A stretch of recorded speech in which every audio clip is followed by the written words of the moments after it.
the key issue in the right to food is the right of the earth to provide us food with fertile soils, with rich biodiversity, with water, with a stable climate, and linked to it our right to be able to have our piece of land, and therefore to stop land grab,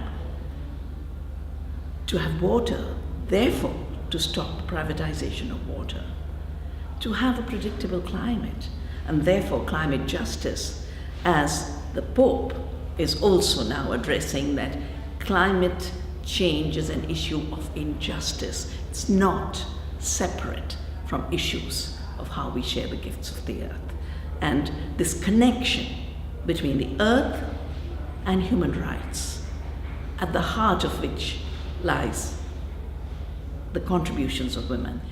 Why are women so central to both the protection of the planet as well as food security? Because women have never related to the earth in a relationship of mastery and conquest and ownership. They've related to the earth as a mother, and through that they have evolved the kind of knowledge we need today.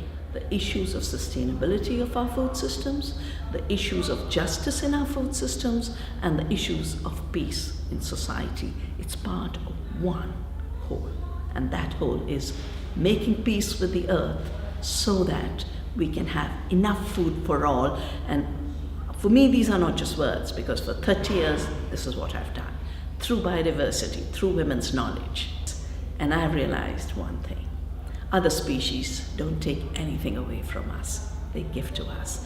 Every bee and butterfly that we don't kill gives us more food. Every earthworm and soil microorganism that we don't wipe out gives us more food. We need to realize other species are our partners, our co-creators in the food security that humans are seeking. I'm signing the Milan Charter because the old agricultural paradigm is devastating the planet.